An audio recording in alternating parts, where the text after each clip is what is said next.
Avant de commencer la vidéo, juste pour dire que maintenant nous sommes sur Twitch, donc on est régulièrement en live et n'hésitez pas à faire un petit coucou si on est en live. Voilà. Bon, ben sur ce, je vous laisse avec la vidéo. Ugabou, ici Fouine et c'est parti pour le débrief du sprint de Sao Paulo. Un week-end qui s'annonce complètement fou. Déjà, ça a commencé vendredi avec la pluie qui s'est invitée, des concours de circonstances de fou pour déterminer les positions. C'est déjà complètement incroyable hein, comme séance. Et cette séance de sprint est vraiment complètement folle aussi. Il y a eu énormément de spectacles. Vraiment, ça annonce du lourd pour la course. Du coup, comme d'habitude, débrief pilote par pilote, nous avons Alexander Albon qui malheureusement, bon avec les Williams, hein, de toute façon, et Latifi, faut pas espérer de miracle. Bon, pour Alexander Albon, je sais pas trop ce qui s'est passé. Le seul truc que je sais, c'est que il était arrêté au niveau du virage 1 et 2. Et à ils ont réussi à enlever la voiture. Je me demande comment ils ont fait. Donc voilà, c'est la question que je me poserai. Mais c'est pas étonnant de les voir malheureusement en dernière position. Ensuite, 17e position, Esteban Ocon et Alonso, 15e position. C'est vraiment la plus grosse déception de ce sprint. C'est vraiment le grand n'importe quoi du jour. Quoique, il y en a un autre n'importe quoi du jour aussi que je pourrais attribuer à Stroll. Mais d'abord, les Alpines qui se sont battues entre elles. Alors, j'ai rien contre ça. D'un côté, c'est super. Hein, voilà, je suis le premier à dire qu'il faut les batailles pilotes entre les pilotes et même entre coéquipiers. Mais là, ça a coûté vraiment très cher. À un moment donné, Fernando Alonso, à 2 reprises, a essayé de dépasser Esteban Ocon. Ça a failli mal se terminer la première fois, et même la deuxième fois. Et c'était sur la ligne droite, et il a foncé sur Esteban Ocon. Il a perdu un bout de son aileron, l'a forcé à s'arrêter au stand, malheureusement, pour Fernando Alonso. Et il retrouve la 15e position. Je ne sais pas trop ce qui s'est passé avec Esteban Ocon, mais quelque chose me dit que ce petit contact a fait bousiller sa course et a réduit toutes les chances d'Alpine d'avoir des points. Parce que là, c'est vraiment catastrophique pour le championnat constructeur. C'est vraiment le truc qu'il ne fallait surtout pas faire. Vraiment, un gros point noir pour les deux. Je ne sais pas qui est véritablement responsable entre Esteban Ocon et Fernando Alonso. L'incident a été noté. Je ne sais même pas s'il est sous investigation. Je ne pense pas. Ce qui est un peu surprenant d'ailleurs. Mais si il y a eu un coup de volant de la part d'Esteban Ocon, évidemment c'est lui le responsable. Mais il y a aussi potentiellement Fernando Alonso ça aurait pu être sa faute. Il s'est pas décalé assez tard. Toujours est-il que je n'ai pas toutes les informations sous les yeux là au moment où je parle. Et on verra bien si c'est analysé ou pas. Et si je trouve les images, j'en parlerai de toute façon au débrief de demain pour la course.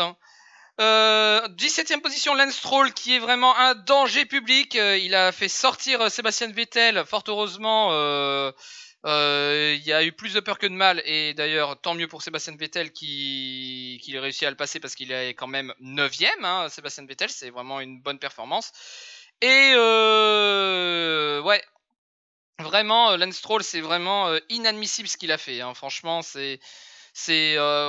on se plaint avec Pierre Gasly qu'il lui reste plus que 2 points et d'ailleurs tous les pilotes semblent vraiment le défendre sur le fait que c'est pas un pilote des plus dangereux.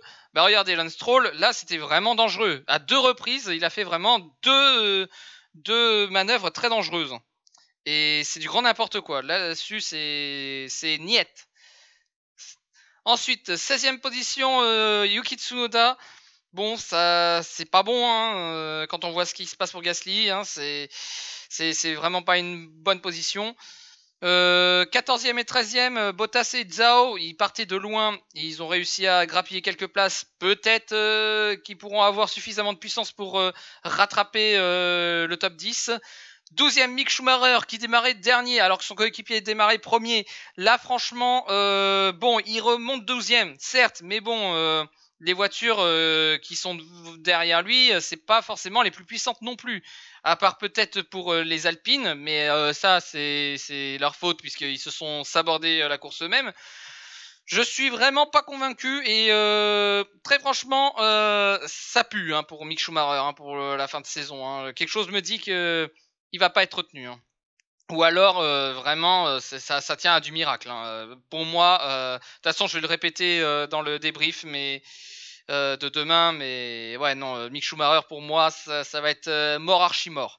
11e position, Ricciardo, qui est à la 11e position, qui peut potentiellement prétendre à avoir des points pour la course de demain. 10e position, Pierre Gasly, qui a bien lutté et qui est bien positionné pour grappiller quelques points, c'est important. Et il s'est battu contre un certain Sébastien Vettel qui lui bombardait. C'est incroyable la vitesse à laquelle il remontait Sébastien Vettel. C'est franchement impressionnant. Donc ça promet pour la course. Ça promet d'avoir de très beaux points pour Aston Martin. Et il les faut ces points parce que il y a une 6e place à jouer. Donc c'est important. Ensuite, 8e position, nous avons Kevin Magnussen qui est vraiment le héros du jour. Il s'est défendu comme il a pu. Il a eu de la chance d'être en première position, d'avoir sa première pole durant ce week-end de qualification, durant ce vendredi même de qualification. Vraiment, coup de chatte, oui, mais on prend quand même. Et c'est une putain de revanche qu'il prend par rapport au fait que l'année dernière, il n'avait pas été repris. Et que le coup du sort a permis ses retrouvailles en F1, et tant mieux pour lui. Bravo Kevin Magnussen. Il ne s'est certes pas trop battu, mais en même temps les As, voilà, faut bien dire ce qui est. Hein. Les As ne pouvaient pas prétendre rester en première position, mais garder une 8e position, c'est vraiment magnifique. Ça fait un petit point, c'est important. Et là, je serais à la place de Monogram. Là, je serais content d'avoir signé avec As là. 7e position, Lando Norris qui fait ce qu'il peut, et en plus c'est incroyable parce que quand tu sais qu'il était souffrant le jeudi, c'est vraiment un miracle qu'il soit là. Donc bravo Lando Norris. 6e position, Charles Leclerc qui a été piégé lors des qualifications. En même temps, faut dire que stratégie Ferrari, voilà, c'est pas bon, hein, évidemment. Donc il a dû démarrer 10e. Il se retrouve 6e, c'est une maigre consolation, mais il perd des points par rapport à Sergio Pérez qui lui est 5e. 5e, c'est un point certes dans cette configuration, mais au moins il se rattrape. Sergio Pérez, il se rattrape par rapport à une séance de qualification un peu moins bien réussie. Donc qu'est-ce que ça va donner? Ça, j'ai hâte de voir ça. 4e position, Max Verstappen qui a osé une stratégie avec des pneus médiums pour cette course.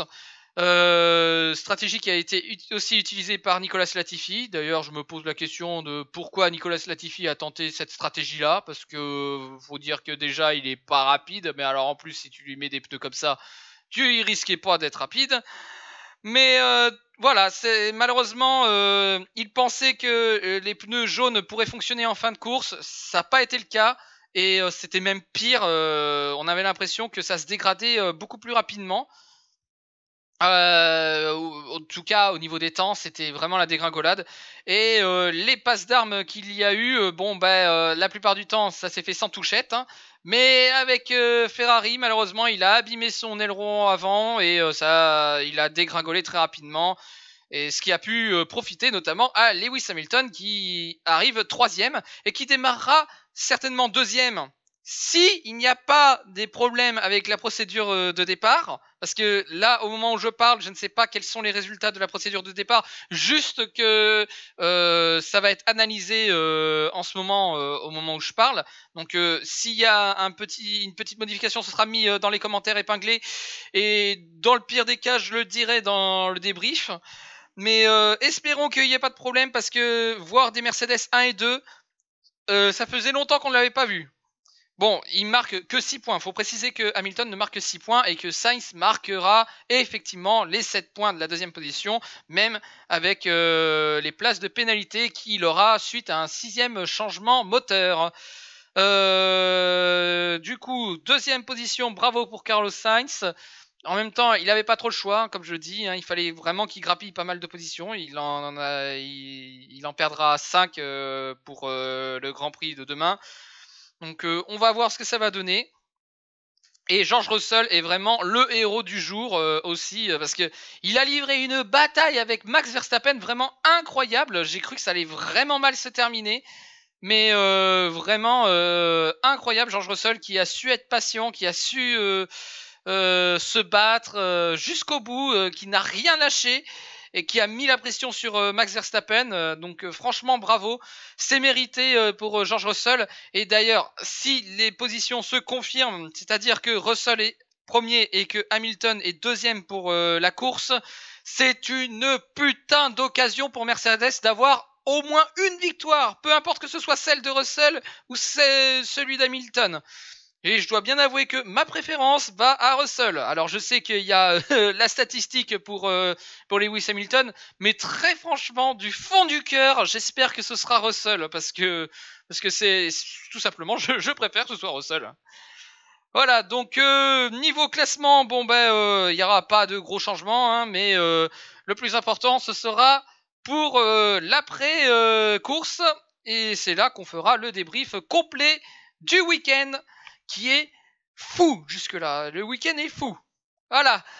Bon on se laisse sur ça, et n'hésitez pas à liker, commenter, partager la vidéo si ça vous a plu, et on se retrouve alors je ne sais pas si je le ferai dimanche soir ou lundi, parce que ce sera tard dans la soirée, et accessoirement j'ai du boulot le lendemain, donc ce sera peut-être le lundi soir ou au plus tard le mardi soir que je ferai le débrief de la course. Mais voilà, on se laisse sur ça, et sur ce je vous dis ciao.